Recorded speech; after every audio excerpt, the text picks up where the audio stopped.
Halo Sobat BMV dan para pendengar dimanapun kamu berada. Kembali lagi nih bersama dengan kami dalam siaran Mimbar Agama Katolik. Persembahan Seksi Komunikasi Sosial Paroki BMV Katedral Bogor bekerjasama dengan RRI Bogor. Bersama saya, Jonsis, selama setengah jam ke depan kita akan ngobrol-ngobrol membicarakan berbagai hal menarik seputar Gereja Katolik. Para pendengar dan Sobat BMV dimanapun kamu berada, hari ini adalah hari yang membahagiakan nih. Saya ingin berbagi kabar bahagia karena kemarin pada Sabtu yang lalu, 1 Oktober 2022, itu kami teman-teman di Komsos Katedral merayakan hari ulang tahun ke-55 untuk majalah Berita Umat. Nah, majalah inilah yang menjadi saksi perkembangan keluarga bernama Komsos BMV Katedral bersama seluruh dinamikanya. Sebuah majalah yang mungkin secara usia tidak muda lagi, tapi mungkin juga secara zaman sudah mulai dimakan zaman, tapi yang pasti kita harus sepakat untuk merawatnya bersama-sama. Jadi hari ini adalah hari yang istimewa para pendengar dan Sobat BMV dimanapun Anda berada. Hari ini kita akan membahas tema istimewa, yaitu adalah hari ulang tahun ke-55 majalah Berita Umat. Dan selama itu jugalah Berita Umat hadir di tengah-tengah umat sekalian. Jadi para pendengar sekalian, tentu hari ini saya tidak sendiri. Hari ini hadir senior kami di Komsos Katedral. Hari ini ada Bapak Adrianus Darmawan selaku Ketua Komsos periode 2007-2015. Selamat malam Pak Adrianus, sehat? Selamat malam Yonsis, sehat, puji Tuhan ya. Puji Tuhan. Pak Adri, terima kasih ya sudah mau mampir di tengah kesibukan dan lain sebagainya pada siaran malam hari ini Pak. Terima kasih banyak kalau sudah jauh-jauh dari Jogja nih ya Pak ya, kalau nggak salah ya. Ya, dengan senang hati. Untuk Komsos saya usahakan sebaik mungkin.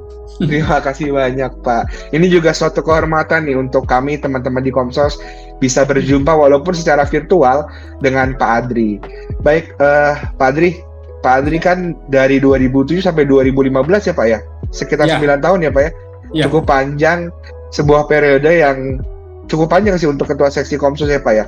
Nah, sebelum kita masuk ke periode itu Pak, di 2007 sampai 2015, kami mau dong dengerin cerita dari Pak Adri terkait gimana sih dulu kok bisa gabung di Komsos Pak, bisa ngurusin majalah Berita Umat gitu. Gimana Pak? Boleh dong Pak diceritakan? Dulu itu secara kebetulan aja.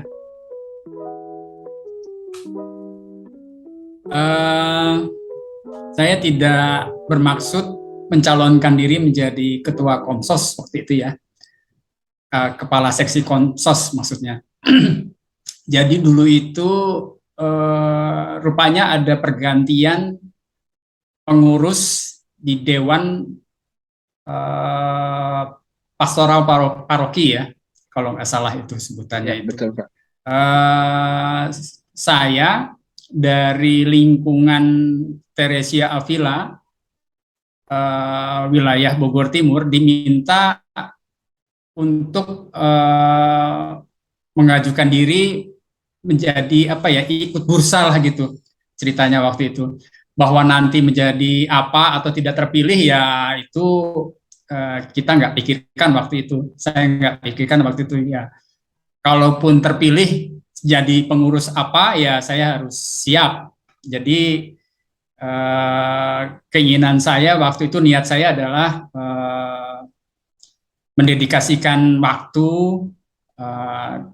untuk gereja di tengah-tengah pekerjaan saya juga waktu itu. Tapi saya siap untuk mendukung tugas-tugas di gereja waktu itu. Itu aja. Jadi bahwa kemudian saya terpilih menjadi ketua seksi Komsos ya mungkin ya waktu itu mungkin ada pengurus yang lama tahu bahwa saya memang bekerja di salah satu media di Jakarta. Jadi ya buat saya ya masuk ke Komsos bukan hal yang luar biasa lagi waktu itu. Maksudnya bukan luar biasa tapi bukan pekerjaan baru lagi buat saya, bukan tugas baru lagi. Jadi saya memang saya dedikasikan kemampuan saya untuk Komsos waktu itu. Itu waktu itu yang terjadi. Baik Pak, jadi memang secara mungkin profesi Pak ya, memang cocok gitu Pak ya. terkait Ya, dengan media komunikasi gitu Pak ya. ya, Jadi pekerjaannya di media, kemudian di gereja juga dapat kepercayaan melalui Dewan Pastoral menjadi ketua sesi Komsos gitu Pak ya. ya, Baik Pak, kemudian dulu Pak ketika Pak Adri masuk gitu ya, bergabung ya. menjadi ketua sesi Komsos, itu gimana boleh diceritakan nggak Pak kondisi dari majalah Berita Umat? Tentu kan ada perubahan, ada dinamika ya selama bertahun-tahun sampai dengan hari ini. Waktu dulu awalnya kondisinya gimana Pak? Saya cerita sebentar dulu awalnya. Jadi eh, setiap era tentu punya tantangan dan masalah sendiri-sendiri ya. Eh, saya menjadi ketua Komsos menggantikan Bapak Agus Gunawan. Saya melihat dengan segala kemampuannya yang dikerjakan Pak Agus Gunawan itu sudah luar biasa sekali. Jadi kenapa saya bilang luar biasa? Karena media komunikasi ini dikerjakan memang pure dari niat dan dedikasi yang sangat tinggi gitu loh. Eh, Kalau saya melihat bahwa Berita Umat ini sudah lahir, sudah muncul sejak tahun 1967, itu berarti memang kesinambungan ini ya sudah melalui beberapa orang, sekian banyak kru, dan masih bertahan, itu memang sudah harus diacungi jempol lah itu. Bahwa kemudian saya menata, memoles Berita Umat menjadi lebih indah ya, itu mungkin di suatu era memang ada masanya sendiri-sendiri ya. Tapi saya melihat, saya sangat menaruh hormat pada pendahulu-pendahulu saya waktu itu. Kebetulan karena saya masuk dengan uh, sedikit kemampuan di bidang jurnalistik dan manajemen media massa ya, akhirnya saya terapkan. Ini kesempatan saya untuk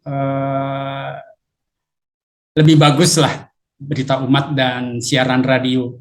Uh, jadi saya dedikasikan kemampuan saya di bidang jurnalistik untuk ini.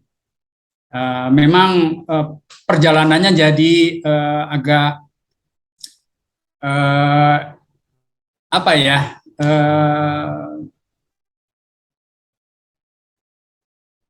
Luar biasa lah. Jadi ceritanya memang banyak waktu itu. Jadi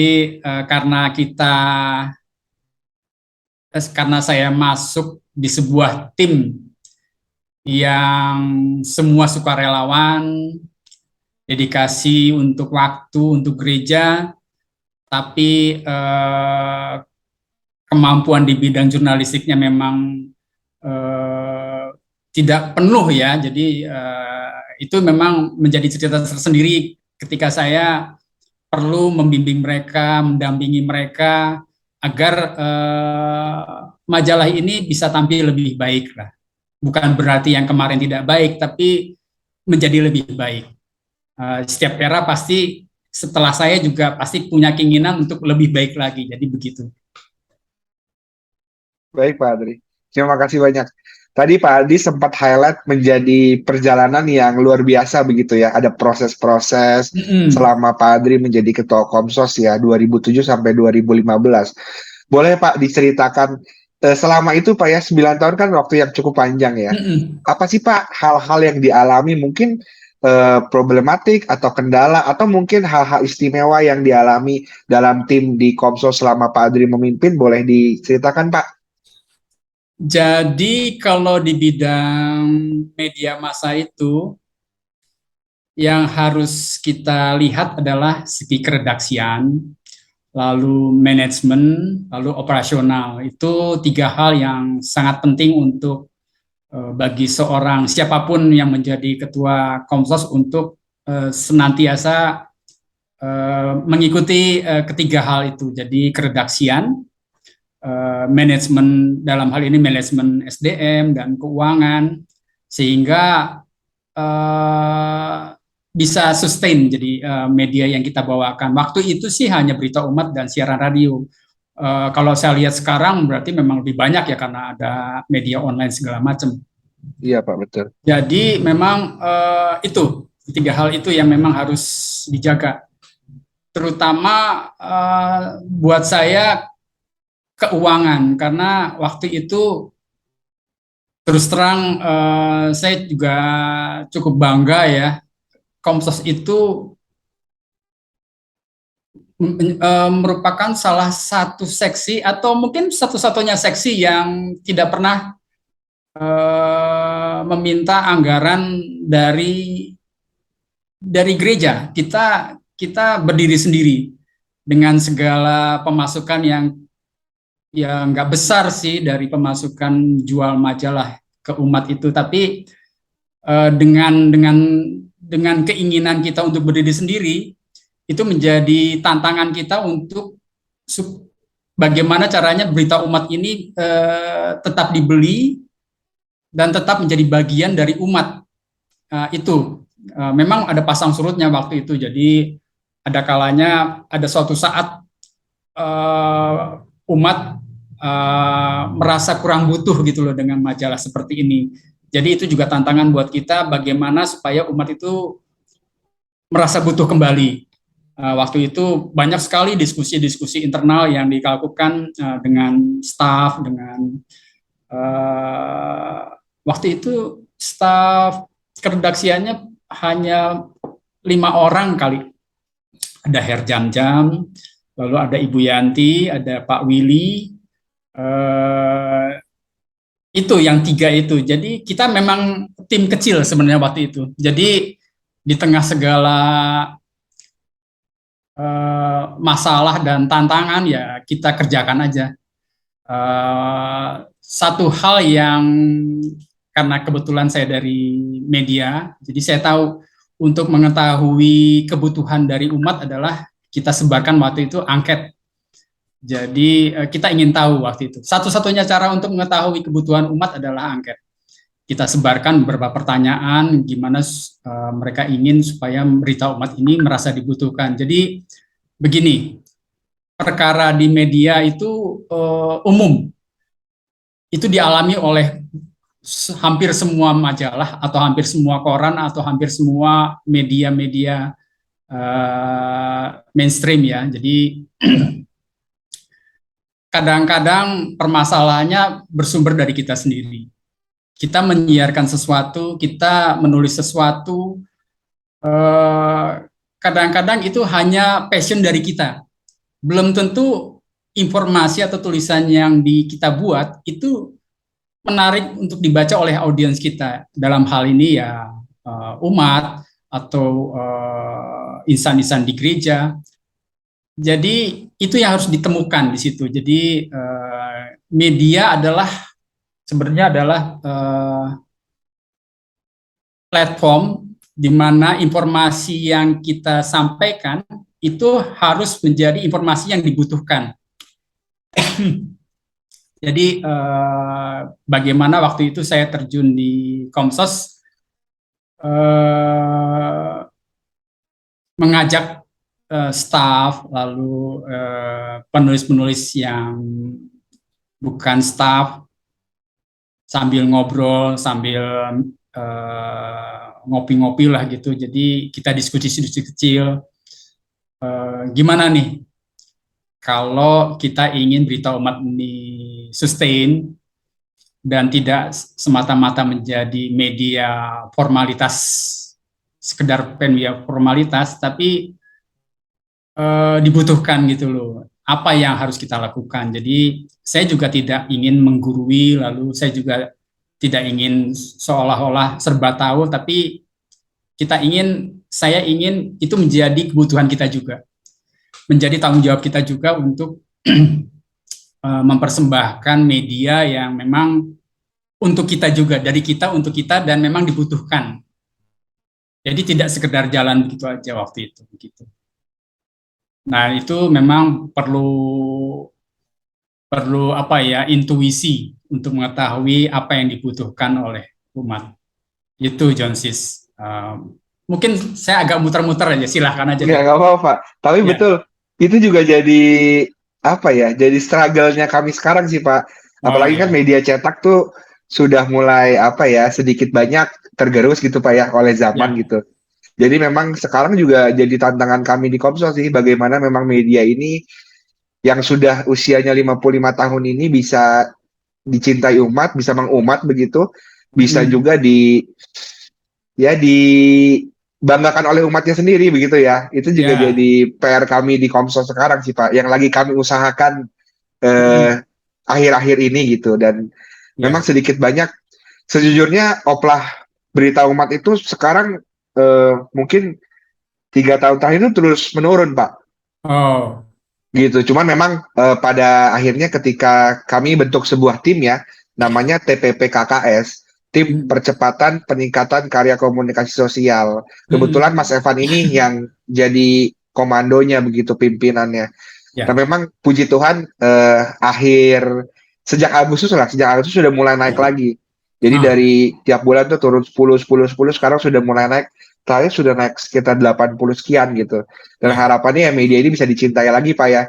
Memang ya, tadi juga omongan Pak Adri ya soal perjuangan dalam kemandirian itu juga memang jadi semangat yang terus diwariskan sih Pak dari ya. generasi ke generasi. Kami juga sekarang puji Tuhan ya secara umum masih mandiri begitu supaya Wah, hebat, ya. ya memang kebanggaan dari tahun 2000 ya, dari zamannya Pak Adrianus Pak Agus Gunawan ya. Pak Agus Kemudian Gunawan. dilanjutkan oleh Pak Adri, lalu Mas Bernard, Mm-mm. sekarang teman-teman di Komsel saat ini begitu Pak ya.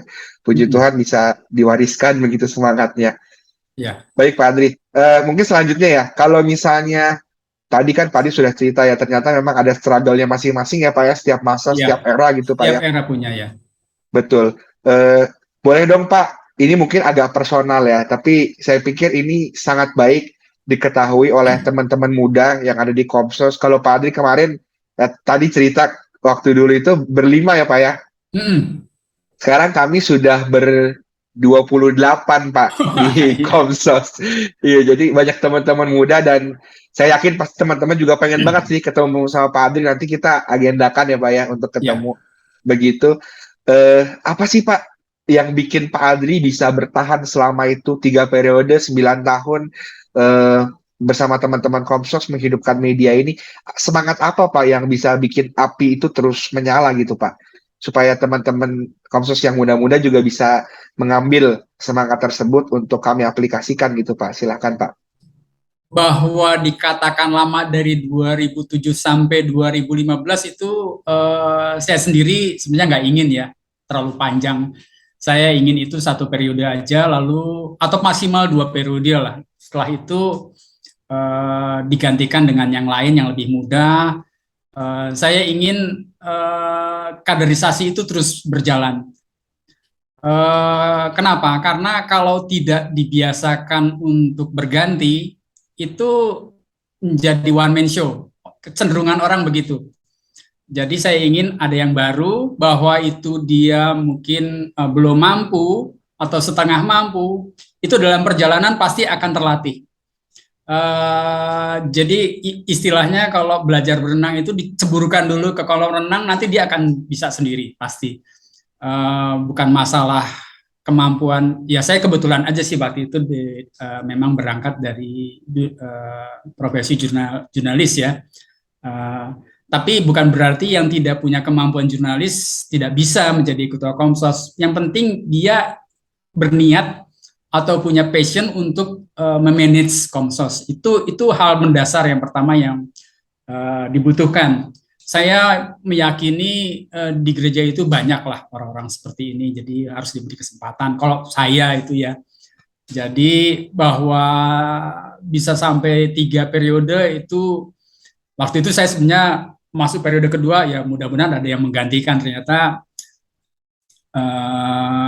pastor paroki meminta saya untuk melanjutkan. Saya pikir memang oke lah, nggak apa-apa, toh masih ada yang bisa dikerjakan gitu loh. Jadi buat saya melatih teman-teman, eh, melatih insting jurnalis itu buat saya adalah never ending story ya. Bahwa saya pun meskipun jurnalis belum tentu insting itu terus saya miliki. Jadi itu memang harus di maintain kepekaan terhadap kebutuhan informasi dari umat. Begini, ada hal yang perlu saya sampaikan mengenai berita umat dan siaran radio. Buat saya ini media yang sangat strategis dan kritikal gitu loh buat gereja. Dibanding saya mengurus majalah-majalah umum populer yang dikelola oleh Kompas Gramedia. Jadi majalah berita umat itu adalah majalah selain menyediakan informasi yang untuk audiens, itu juga karena dia spesifik di bidang agama, penyampaian informasi-informasi tentang gereja dan segala hal-hal yang terkait dengan kepentingan gereja. Kita tahu bahwa kita adalah minoritas, jadi yang perlu saya ingatkan, yang perlu saya sampaikan juga buat adik-adik yang sekarang, kita harus terus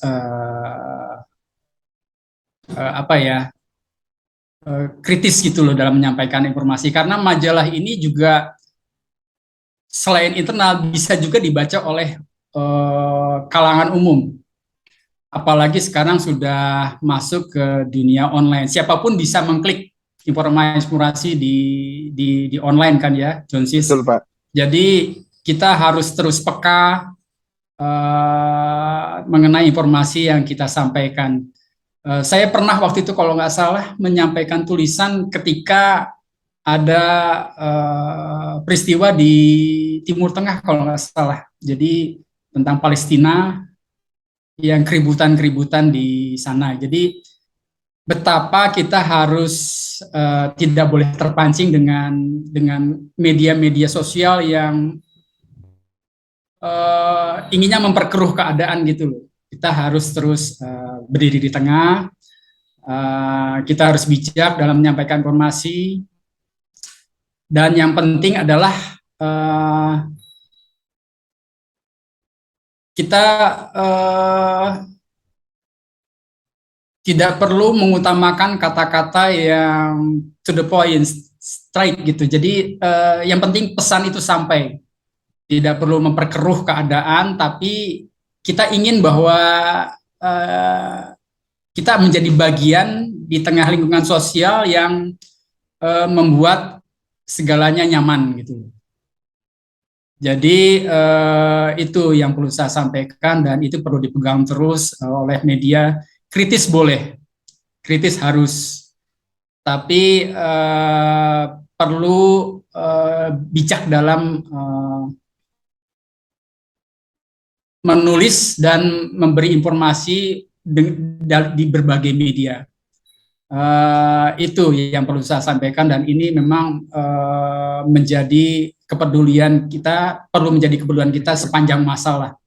Karena kita di Indonesia terdiri dari Bhinneka Tunggal Ika yang harus kita terus pertahankan. Jadi buatlah suasana terus nyaman.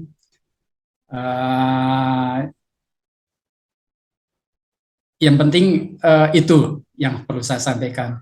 Iya Pak, mungkin jadi mengedepankan ini Pak ya, jurnalisme perdamaian gitu Pak ya. Betul. Jadi apa ya, mungkin mengemasnya juga dengan bahasa-bahasa yang menyejukkan gitu Pak ya, bukan yang provokatif, jurnalisme kebencian gitu Pak ya. Ya sih sepakat sih Pak, memang itu, apalagi kita memang media yang segmented ya Pak ya. Yang memang secara pengelolaan menjadi mitra gereja begitu di bawah gereja, tapi juga betul ada orang-orang lain di luar sana yang mungkin bukan umat Katolik tapi memang menikmati juga berbagai konten dan produk ya yang disediakan oleh Komsos begitu. Jadi memang sebaiknya itu Pak ya, jurnalisme perdamaian ya Pak yang dikedepankan ya Pak ya. Betul. Jadi perlu juga untuk, kalau boleh saya sampaikan sedikit masukan, bagaimana kita bisa menjadi awak media yang baik. Jadi selain kita punya intuisi jurnalis, kita juga harus banyak membaca, John Sis. Jadi itu kita ikuti segala perkembangan. Jadi kita tidak boleh menggunakan sumber yang tidak bisa dipegang kebenarannya. Kita harus membiasakan diri, teman-teman atau adik-adik sekalian, mencari sumber-sumber yang kompeten. Dan mungkin Tidak, yang multi referensi gitu Pak ya, lebih betul, banyak betul. lebih baik gitu Pak ya, tidak sumber tunggal gitu ya. Jangan harus dihindari seperti konon kabarnya itu jangan. Yang nggak pasti malah bikin isunya Betul makin ya, ya ini melebar media di umat ya komunikasi itu Pak ya. memang sekian kata salah aja. Itu akibatnya harga yang harus ditebus itu sangat mahal. Betul Kata-kata betul. seperti pisau, itu benar kata orang. Apalagi memang media seperti ini ya, media alternatif seperti Berita Umat begitu kan memang punya kepercayaan yang cukup tinggi dari umatnya karena memang segmented Nah, tadi itu Pak ya. dia. Betul. Jadi memang harus bijaksana lah kami-kami ini juga Pak ya, teman-teman di Komsos menulis ya gitu Pak ya. Iya, bukan pekerjaan yang mudah, tapi mengasihkan sebenarnya kalau memang kita berniat untuk involve di sini ya. Jangan mudah menyerah, anggap tantangan ini adalah bagian dari hidup, karena kalau tanpa tantangan, kita tidak hidup lagi sebenarnya. Iya betul Pak, setuju setuju. Terima kasih banyak loh Pak tadi Ya, berbagi kiat-kiat tips-tips untuk ya juga arah-arah ya untuk teman-teman Komsos, teman-teman muda yang sekarang sedang berproses lah ya bersama-sama di Komsos.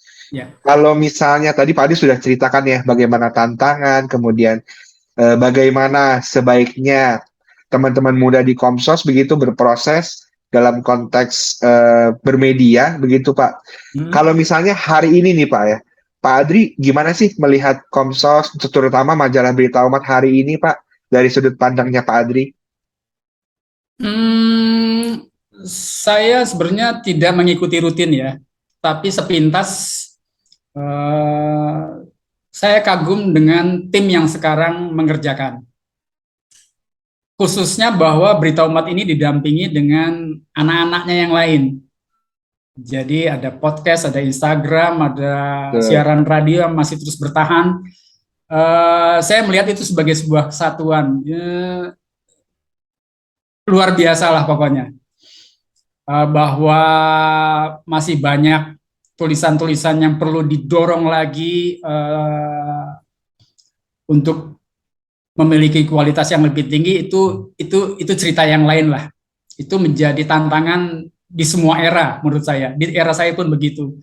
Biarkanlah itu berjalan, tapi yang penting sekarang yang saya ingin nyatakan aplaus adalah bahwa Yonsis dan teman-teman yang muda-muda itu, saya melihat semangat itu luar biasa. Jadi kadang-kadang saya lihat di online itu, wah ini ada menang penghargaan di Minerva kalau nggak salah ya waktu itu ya. iya iya Pak betul. Itu luar biasa. Eh, saya sudah melihat celah ini sejak lama. Kalau kalian tahu, tim Komsos Katedral tahu, itu waktu sejak dulu mungkin bisa dikatakan paroki di Indonesia yang memiliki majalah dan media yang begitu komplit. Saya pikir, eh, mohon koreksi kalau saya salah. Saya pikir itu adalah paroki Katedral Bogor. Bisa jadi Pak, memang Eh, produk dan platformnya banyak sih Pak, lebar ya, dan ya itu juga dari penghargaan-penghargaan itu kan terlihat ya Pak ya sebenarnya. saya mengikuti berbagai rekoleksi dulu, semua pada heran ketika saya membawa majalah dan mengatakan bahwa menyampaikan bahwa siaran radio ini itu rutin itu. Majalahnya tebal waktu itu, kalau Desember apalagi ya itu semakin tebal, iklannya Betul. banyak. Harus diakui bahwa majalah-majalah mainstream yang waktu itu ada, bahkan majalah saya sendiri di Kompas Gramedia, itu iklannya, wah, untuk mencari iklan tuh susah banget. Kalau di Berita Umat itu iklan sampai antri, bener Yonsis. Mudah-mudahan Iya sampai betul sekarang Pak, juga betul. begitu. Iya iya. Jadi eh, ketika kita kalau kita rapat ya dalam hal manajemen gitu, itu ada yang namanya SWOT. Jadi ada kekuatan, strength, ada weakness, terus ada opportunity, lalu ada threat. Itu saya pikir di berita umat ini semuanya minim gitu loh. Jadi kekuatannya luar biasa. Jadi opportunity-nya juga luar biasa. Threat-nya kecil. Jadi sebenarnya tinggal dijalankan aja gitu. Makanya ketika ditanya dalam berbagai rekoleksi dengan antar paroki, antar komsos paroki yang lain ya, mereka umumnya nggak berani untuk membuat suatu majalah. Tapi kita udah dari tahun 67 dan masih bertahan sampai sekarang. Itu Iya, betul, itu berkat Tuhan lah untuk paroki katedral, saya bilang begitu. Saya harus bisa bilang begitu ya. Ini berkat Tuhan untuk paroki katedral dan nggak tahu itu memang hal yang luar biasa lah. Itu harus terus dipegang oleh Jonsis, lalu pengurus Komsos yang sekarang, dan nanti tolong disampaikan juga dengan pengganti-pengganti kalian nanti di masa datang ya. Ini harus terus dijaga. Jadi kita tidak punya pesaing sebenarnya berita umat itu. Beda dengan majalah-majalah mainstream ya Pak ya. Yang segmented apalagi. Itu sekali dilibas oleh pesaing yang satu atau dua itu langsung ya kita antara hidup dan mati. Kalau berita umat enggak. Itu berkat Tuhan benar untuk berita umat. Jadi saya harus bisa bilang bahwa kalian bisa terus menjalankan ini dan beranak pinak menjadi podcast, Instagram segala macam. Itu saya bilang itu memang kebutuhan di setiap era. Jadi waktu itu saya juga harus saya katakan bahwa memasuki periode ketiga saya menyerah karena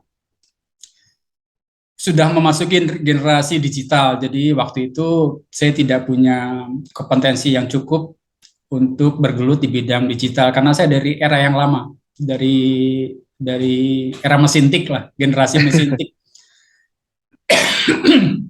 Sekarang diteruskan oleh Jonsis dan rekan-rekan yang paham banget di bidang online. Itu memang saya katakan tadi di awal, setiap tim punya tantangan dan itu sendiri-sendiri, passion sendiri-sendiri. Jadi kenapa waktu itu di periode ketiga saya sempat minta mengundurkan diri karena memang sudah terlalu lama dan eranya sudah berganti sebenarnya. Di tempat saya kerja juga memang sedang terjadi badai ya, pertarungan antara media cetak dengan media online. Memang ini perkara umum lah waktu itu, global. Ini yang disebut sebagai, kalau Alvin Toffler bilang, shock ketiga. Kalau shock pertama itu kan dari era bercocok tanam ya, dari yang nomaden menjadi sawah, lalu ada masuk lagi era industri di mana tenaga kuda digantikan dengan mesin uap. Itu memang ada shock. Jadi masyarakat terkaget-kaget itu dengan perubahan zaman. Dari tenaga kuda menjadi mesin uap itu kan era industri mempermudah segalanya, angkutan, transportasi. Sekarang kita masuk era teknologi informasi. Jadi banyaklah transisi yang harus kita hadapi. Tapi dengan adanya tim Jonsis dan teman-teman, saya yakin bahwa Komsos telah memilih tim yang tepat. Jadi kalian kan paham banget di bidang digital. Era-era yang kemarin itu ya seperti saya ya harus menyediakan tempat untuk Jonsis dan teman-teman bahwa ini adalah era kalian.